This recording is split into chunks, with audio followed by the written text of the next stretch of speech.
Hey, we never did the videos about Hale Farms. I know, but you know what? They're having a Civil War weekend this weekend. We should do it now.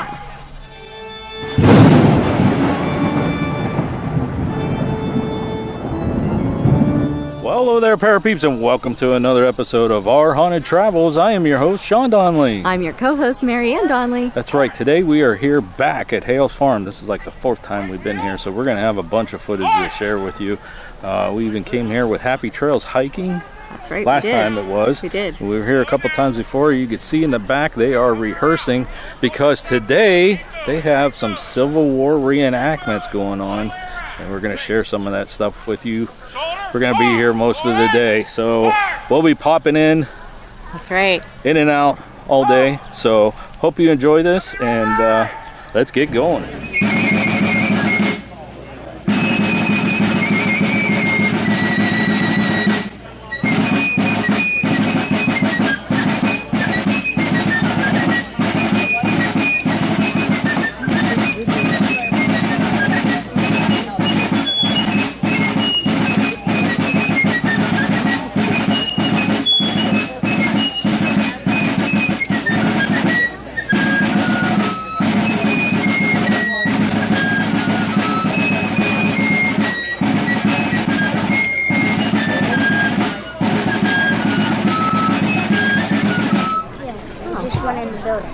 Who's with us today? Everybody's with us today. We have Little John and Delana, and Mara, and Kayla, and John, and Daddy's over here on this side here. Yeah, the three Johns are here.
History of the Hale Farm and Village, we will be showing you some footage and pictures that were taken on our previous visits without the Civil War soldiers invading the location.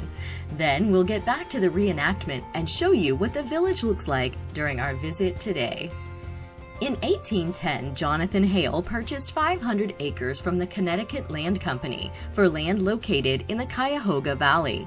This portion of the country was referred to as the Western Reserve, an area defined by the south shores of Lake Erie to the 41st parallel, just north of Canton, Ohio, and from the western Pennsylvania border 120 miles to the west, close to Toledo. In June of that same year, Jonathan made the 646-mile trip to his family's new land. The trip lasted 28 days, and upon his arrival, found a squatter living in a cabin on the property. He traded this squatter his horses and wagon for the cabin and began clearing the land. Shortly after, he sent for his wife and children to make the trip to join him on their new farm. Over the course of the next 150 years, 3 generations of Hales lived on and worked on the land in the Cuyahoga Valley. In 1956, Clara Bell Ritchie, great-granddaughter of Jonathan Hale, bequeathed the family's farm to the Western Reserve Historical Society. It was her wish that Hale Farm is to be established as a museum so the greatest number of persons might learn about the history and culture of the Western Reserve. Initially, the museum consisted of the furnished family home, old brick, and a barn displaying old farm equipment. Within the first year, hundreds of school children and the general public alike came to visit and experience the Hale family's tradition of farming in the valley and learn about the traditional crafts of spinning and weaving. The museum was more successful than imagined and thus began the transformation of the farm into a living history museum. As interest grew, there was a need to expand upon the experience of the Western Reserve, and the idea for a historic village took shape. Demonstrations are conducted at various locations throughout the village, ranging from glass blowing and pottery making to an on-site blacksmith, and demonstrations on how the Hales would make their own clothing using the sheep's wool from the sheep who live at the farm. Over the course of the next 30 years plus, historic structures were moved to the property to provide the stage for not only preserving the history of the Western Reserve, but to offer gallery space so that the general public could see hundreds of collection pieces kept by the Western Reserve Historical Society. Today, the site consists of 34 historic structures, including 8 built by 3 generations of the Hale family. A few of the structures at the village do have some paranormal claims, so throughout this video, our buddy Boris will be popping in from time to time to let you know about those claims.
After I make stuff, I let it sit out on my shelf. I let it sit out overnight, and I'm waiting for it to dry out a little bit more.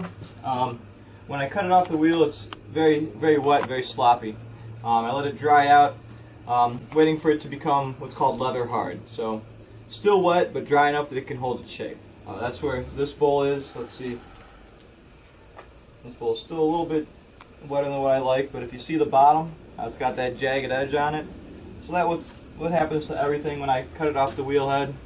You got to get rid of that jagged edge. So I flip it over, trim off all that extra clay. You see where it bumps out a little bit. Just make it nice and rounded over. Put my stamps onto it. What I'm about to do with this one, put my blue band onto it. Then I'll put a liner on the inside. That's a slip, not a glaze. And then I just let it sit out to dry out the rest of the way until it turns white. And that's called bone dry. And bone dry is when it's ready to go into my bottle kiln over there. Another name for a kiln is an oven.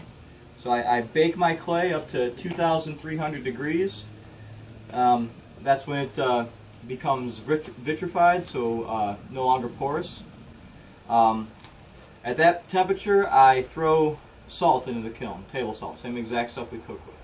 And it's so hot that salt just poofs into a cloud, flies around, lands and everything, combines with all of the clay, and turns my fragile bone dry into, oh, I'm out of my examples, turns it into a solid glass. Gives it this, this gloss and what's called an orange peel texture, specific only to salt glazing. So now a mug you can drink out of, or a storage container, water can't get in to ruin whatever you're trying to keep safe on the inside. And just the salt glazing process allows me more time to focus on production. I don't have to pick up every piece multiple times to glaze something onto it. I just make it, let it dry out, put it in the kiln, it all gets finished. The Herrick House was originally built by Jonathan E. Herrick in Twinsburg, Ohio in 1845. Herrick was a successful farmer and father of 5 children with his wife Phila Clark, and he served as the township trustee. Phila died in 1889, and upon Jonathan's death in 1898, the house was willed to a former employee, Anna Simmons, who took possession in 1916. This house was slated for demolition in 1981, but it was offered to the Western Reserve Historical Society, provided that they paid the expenses of moving the massive stone home, and it was relocated to Hale Farm and reconstructed stone by stone. Staff have reported objects being moved while the house is closed and other unexplained activity. There have been a few sightings of a male apparition caught for fleeting moments inside the house as well. Could this be the presence of Mr. Herrick coming back to the home to make sure everything was put together correctly, the way it was when the house was originally built in Twinsburg?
Right in the ring.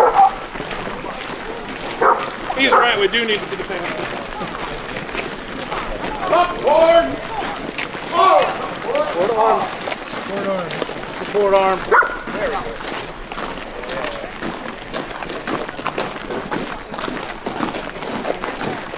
Squish over, boys. The Jagger House was built in 1845 by Clement Jagger, a prosperous carriage maker in Bath, Ohio. This Greek Revival-style home was relocated a short distance to Hale Farm in 1962. Today, it is interpreted as the Wheatfield Township home and office of Dr. William Tibbles and his family. This house has an interesting story, my friend. A former volunteer at Hale Farms Village reported the following. The most frightening house at Hale by far is the Jagger House. This house itself hates. You walk in and it feels like the house would just drop down on you if it could. I hated to work in that house, even during the day, and whoever worked there would become hateful the entire day. You just could not help it. If you stayed in the house for just a few minutes, you just hated everything and everyone. People that worked in that house together would be arguing constantly.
Or are you making them that you sell in the...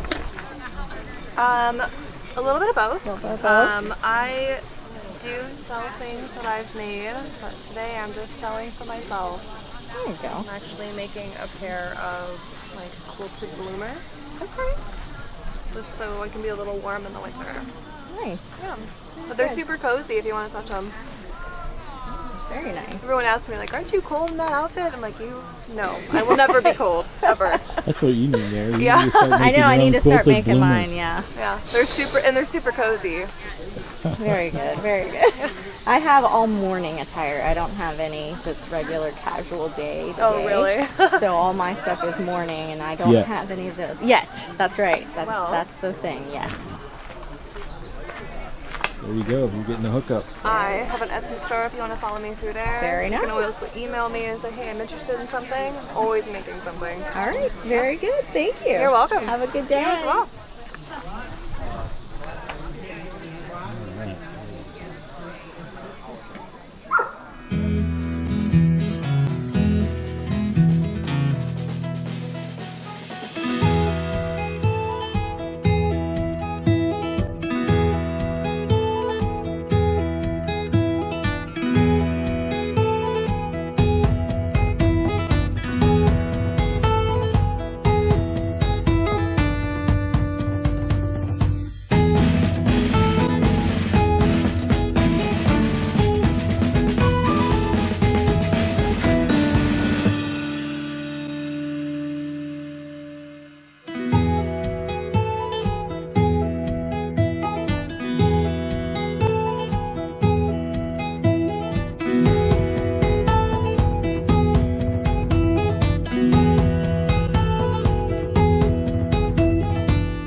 we just learned a little bit about something we could do with our camera.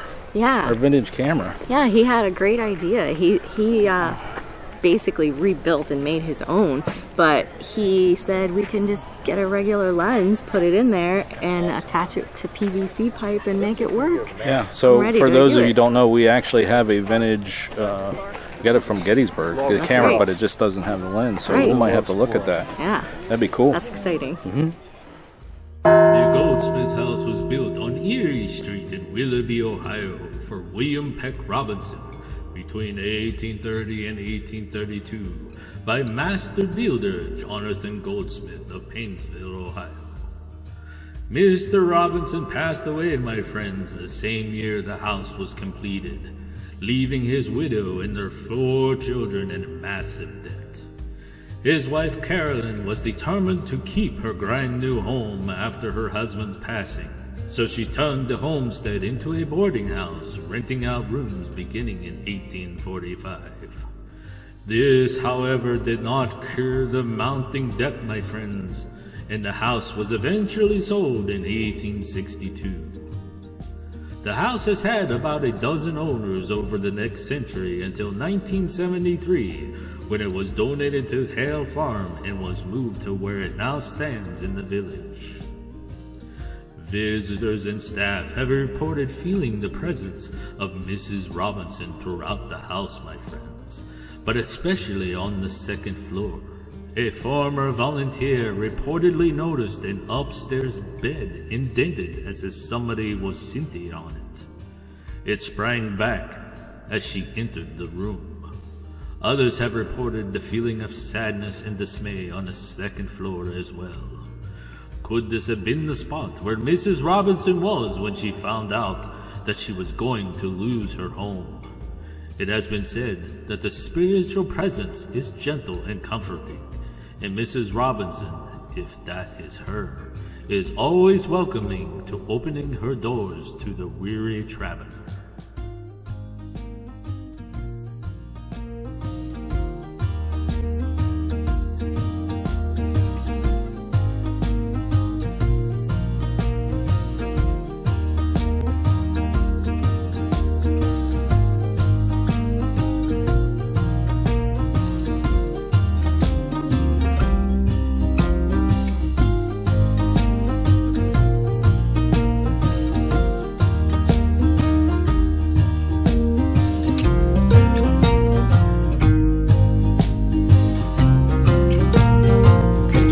About this house?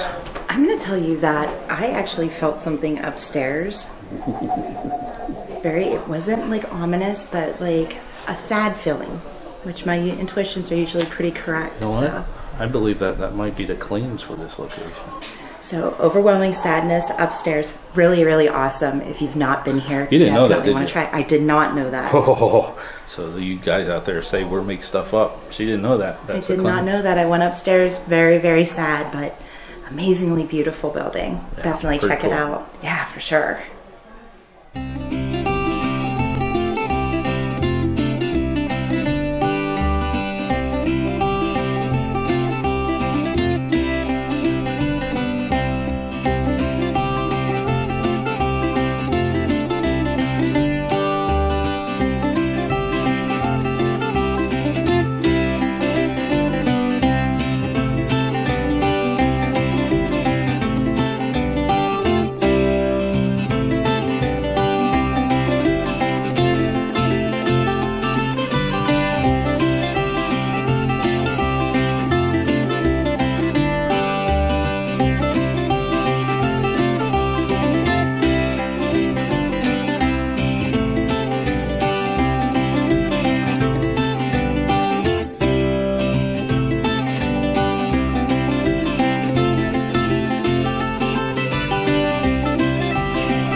Got it?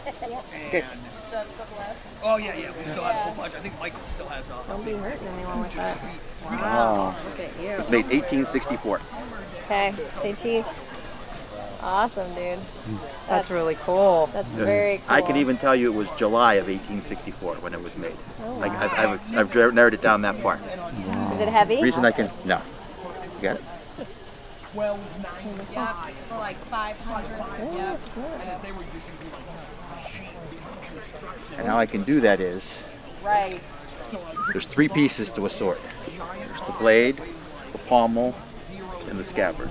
The scabbard, we can't find the inspection marks on it. This, see the JM? Yeah. And if you take the blade out, there's an inspection mark on the blade. Each piece had to be inspected. There was a government inspector at the factory. He put his stamp on it. The government accepted it for issue. Then the sword was assembled and sent out.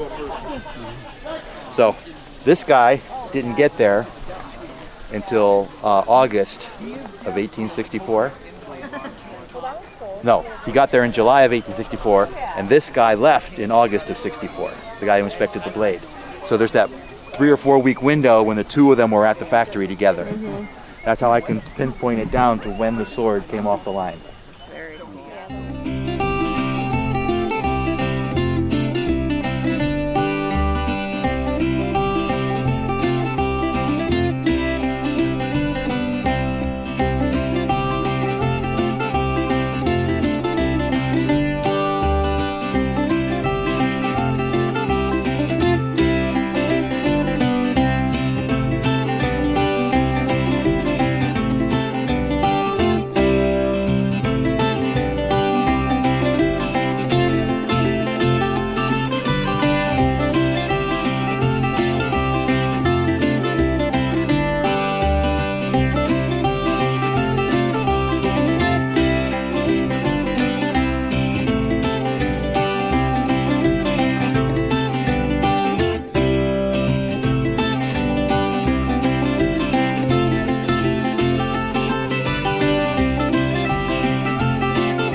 Okay, you can look, but you gotta get underneath there because it's gotta be dark. Good point. Go ahead, bud. There you go. There you go. Can you see things? Is it upside down? Yeah. It's weird, isn't it?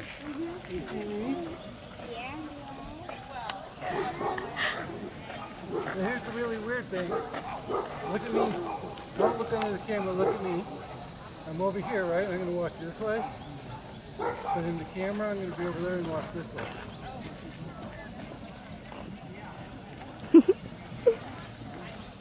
Absolutely nothing. The camera is just a box with a hole in it. Get out. That's all it is. Those are pictures I just took today with my box with a hole in it. Though. Wow.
Inspired by the historic ornament called Witch's Ball.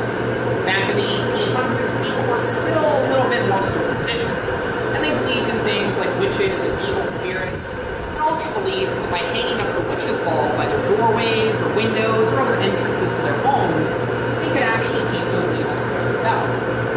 So today we know that's not necessarily true, but we still see these ornaments all around the world as a highly decorative glass object. And here at Hale Farm and Village, we still make a lot of these ornaments and keep some of that magic or meaning in them by giving them symbolism based on the different colors that we use. So the yellow one, like I have here, would be a symbol of remembrance, a memory of someone or something that might have happened. Red one would be a symbol of friendship or love, or an amber or gold one like we'll be making would be a symbol of brotherhood or fatherhood. So the first thing we'll have to do is open up the door to our furnace. It is nice and hot in there, about 2,300 degrees, and that is all fueled today by natural gas and an electric blower that forces air. Back in the 1800s, they would have been using firewood for any kind of heat they needed. Now that glass turns out as silica, which I actually have right over here in our glass jar. Silica is the main component of most sands around the world, and as people collected silica, or even just raw sand and tried melting it, they could get glass. The only problem was this stuff melted at about 3,000 degrees. That's a little too hot, even for our 2,300 degree furnace here. But as people continue to experiment with glass and try adding different ingredients, they could eventually find a tube that helps the glass melt more easily. Most of what we work with today is still silica, but we also mix in a little bit of soda ash, soaked ashes from certain plants and trees that we burn, and also just a little bit of limestone. And that actually gets our glass to melt at about 1,000 to 2,000 degrees like you'll see me use today. Our glass is already melted in the bottom half of the furnace, right down here where our cylinder shape is. There's a big ceramic pot called a crucible, and we can gather the glass on any preheated metal rods. Hot glass sticks and fuses to the glass, but anything room temperature like our metal table, metal texture molds we use for other projects, or my metal tools in the workbench actually cool the surface of the glass a little too much when they first make contact, just enough that they don't stick together.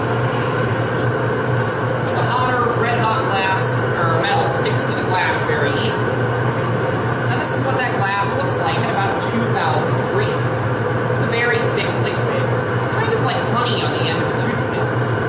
Now that I have the glass, the first thing you might notice is that I'm constantly turning the rod, just to keep the glass from dripping. We do that not only to keep that glass from dripping, but also to keep the glass centered and floating, just like how a potter has to keep their clay centered and clean. Now this actually won't be enough glass to make a witch's ball ornament, but it was all I could build up once, and it's at least enough to get started. We're going to go ahead and just make a little bubble next, called the starter bubble. I roll the glass along our steel table here, called the marble, just to push or wedge that glass to the very end of the rod, where I can then blow into it. I just blew into the glass, tapping the end with my thumb, and all that air that I trapped inside expands because it's heated up by our glass. And then we get a little bubble called the starter bubble. No matter what you make in glass blowing, this is almost always how you're going to start out. One little bubble, and then just enough glass to make a small rounded ornament like I've got right over here. Something small, thin, and very lightweight. But to make anything larger, whether it's just a larger ornament or something more complicated like a cup or a bottle, we actually need a little bit more glass. I'm going to let this glass cool down to about 1,000 degrees, and you'll see that it loses that bright, colorful glow that it has, and the glass will actually turn crystal clear. Then we can head right back to our furnace when the glass is completely solid and build up a whole extra layer on top. Then bring it back out of the furnace before it starts to melt or move. So while we're waiting for this glass to cool down, I'm actually going to cool down this metal rod a little bit using some water. Normally these metal tools don't actually get very hot. I can almost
solid color while it worked.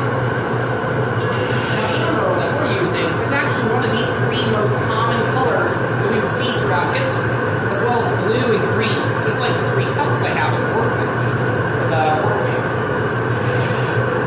Blue glass is made by melting cobalt into the glass, and it's not a natural color. We had to add the cobalt ourselves, but we always had a lot of extra cobalt iron, just because it's a byproduct of smelting copper or nickel ore. And we didn't have quite as many practical uses for cobalt as we did the copper or nickel, but eventually people learned they could add it to their glass to get a bright, vivid blue color. Now the amber is actually from the sand itself. Today we use crystal clear glass made from pure silica, but back in the 1800s, years before that, we weren't just able to separate all the silica from the glass. We didn't really have the knowledge or technology. So instead, people just melted raw sand.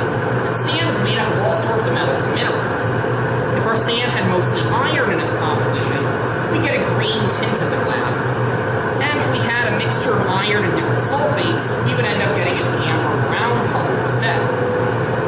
Now you might notice those 3 colors look a little familiar, and that is because they're also the colors that industry glass uses. Most beer bottles and wine bottles come in amber, green, blue, or clear, and even windows and mirrors have a faint greenish tint in them, just because there's a tiny bit of iron in the sand that they melt in their glass.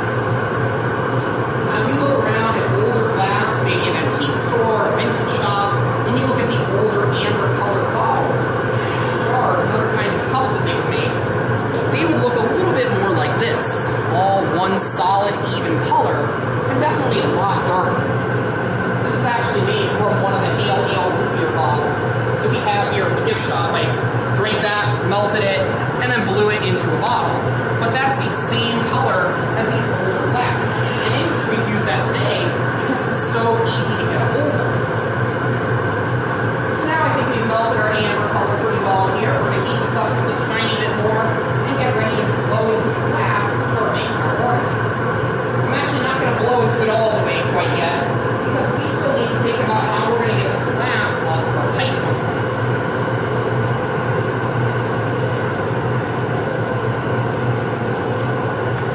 So this glass is fused onto the steel. I can't just slide that off or pop it off once we're finished. Instead, we're going to have to break the glass. To do that without completely destroying our ornament, we're going to make one little weak spot called a jagger. It's a very thin little weak spot, like a neckline, we can crack and break once we're all finished making our ornament. To make that, I'm going to be using the tool that's named after, the jacks, over at our workbench, and I'll also be blowing into the glass this hose ride called the blow hose.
glass above 1,000 degrees until we're completely done. But we can also take advantage of that cracking effect by cooling the glass with metal. Anywhere we touch with the metal, like blades or jams, we actually cause little cracks to form on the surface. And with a light bulb, those cracks spread and it pops right up. Now we didn't just break the glass off the metal rod, we are kind of on a time limit, but it's still plenty of time to make our ornament. We're going to go ahead and gather a little bit of glass on the end of a smaller solid rod called a Canton rod. And just like the hot glass sticks to the hot metal, when the glass sucks to itself inside the ornament, this brand new glass will also be able to stick to our ornament, covering up all the cracked, broken glass, and at the same time giving us this new gold material that we can stretch and pull into the ornament.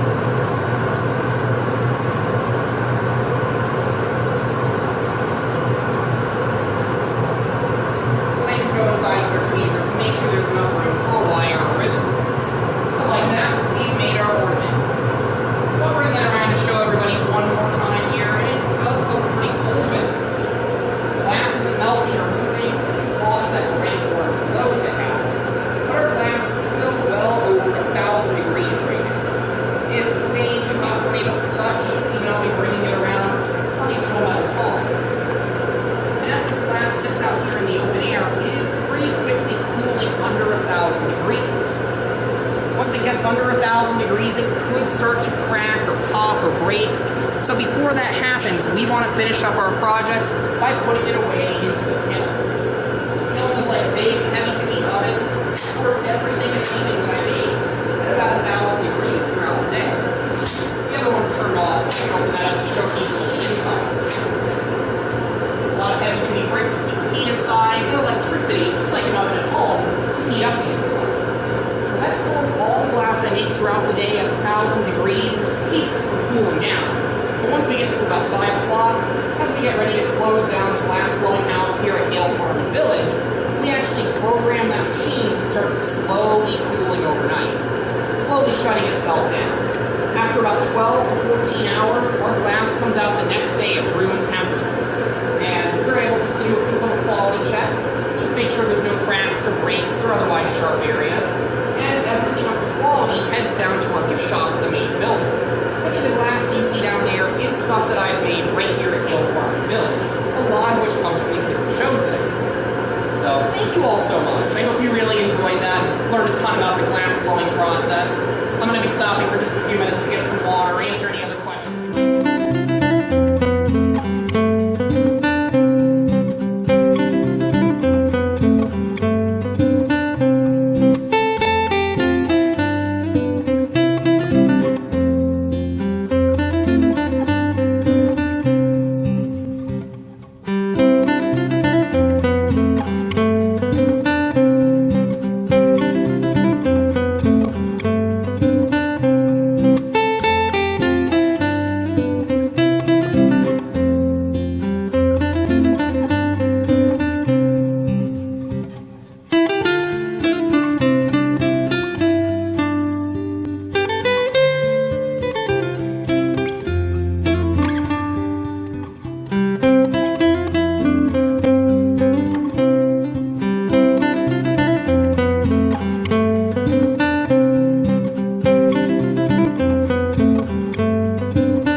And it takes a lot of arm strength and a lot of time, so hopefully you have lots of kids to help you out.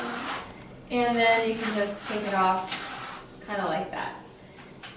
And start helping out the family doing that. And then it takes about 1 hour to spin the wool for half of a minute, so that's about 80 yards. So the whole set is going to take about 4 hours.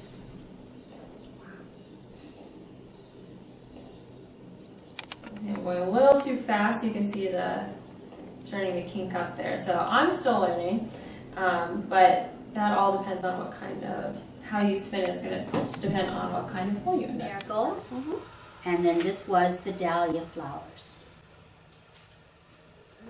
Then on the blanket rack here, the drying rack, you can see lots of yarn dyed with natural dyes, and that's going to be a blanket someday. The spinners spun this spring over 2,000 yards of wool from our sheep. Then I had to wait for the black walnuts to fall from the trees before I could make that brown dye. And the nut inside, the early settlers would have used for food, but this outer shell boiled in water gives nice, rich brown dye. So I've dyed the black walnut dyed yarn, and then this one, the yellow, was with onion skins, the papery outer shell, just like the onions you use for cooking. And this was a root of a plant called madder. It was originally from Europe, brought here and used for orange and corals. The roots themselves even look orange. The plant itself isn't much. It's sprawling and it's prickly, but underneath is where the good stuff is. So those are the colors for my blanket. Next year we'll thread the loom and weave the blanket. It will actually be placed on display in this house once it's done. Okay. So they use just like every bit of wrestling that broom corn on to make it stay without falling off. Okay. Yeah, it took a while, but I mean, a couple hours. A couple but then hours. when it Okay, dried, yeah. it wasn't tight enough and it kind of fell. Some of it fell apart. So. It's a learning I've been process. making hand brooms, like these ones up here, or some of these on the table. It's more of a weaving that little handle. Gotcha. I'm a little bit in love with these whisk brooms with a wooden handle. Yeah, they're pretty. I love them. All right, so what did you think about the cavalry The cavalry demonstration non-existent was demonstration? definitely not my favorite thing. No. So we just finished up lunch here. We did, but it was We're doing some tailgating. It was awesome. Yeah, now we're getting a cheerleading demonstration. Yeah, we're getting a cheerleading demonstration down there. All right, so we should be going back in here after we wrap up here a little bit. Yeah, and then we're going to hear a fife and drum demonstration at 1 o'clock. Okay. All right, we'll be back.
Attention, field music. Captain McIntosh. Captain Mac.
That was actually pretty cool. That was way better than the cavalry. Yeah, they did amazing.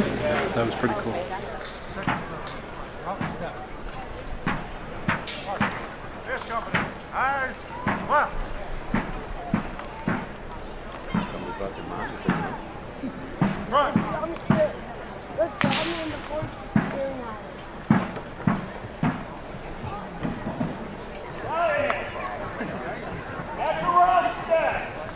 At the route step. At the route step.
Okay, Civil War reenactment at Hale Farms. Go ahead. What didn't you like? They didn't follow their schedule. Nobody knew where anything was. So according to their schedule, they had certain talks today that were supposed to happen at the meeting house. But the meeting house is all like under construction. Yeah. And we asked 3 different people who were wearing staff shirts for Hale Farms and for the event. Nobody knew where any of the talks were, so we did not get to go to the talk that we wanted to. Let's go over here. There we go. Easier for me. Oh, okay. Left arm. And then they didn't have the artillery demonstration at 1:30. We were standing over there from 1 o'clock on, and they never had it, but they kept on driving 1 o'clock till things. 2:30. Well, it was supposed to be at 1:30, so we got there at 1. Yeah. And so they kept driving these large pieces of artillery, but then they didn't have anything until the 2:30 battle. Yeah. So as far as the organization of events going on, it's not what they printed on their little handout. And yeah, but Hale Farms, pretty cool. But Hale Farms is cool. And how many times have we been here? This is our 4th time. Yeah. So they could have had a little bit more planning and a little bit more organization, but altogether everybody was nice, and it was pretty cool seeing the reenactment good. With the cannons. That was pretty neat. Yeah. So yeah, positives. Yeah, there little were negatives positives and negatives, but we'll do it again. Yeah. Sure. Okay. Anything else you'd like to add? No, that's about it. Okay, folks. Until next time. Thanks for watching. And happy hunting. Let us know if you like this video by hitting that thumbs up. Also, if you'd like to see more videos from us in the future, support our channel by hitting that subscribe button and dinging that bell so you get notified the next time there's a video from Panic D Videos. Thanks for watching. Happy hunting.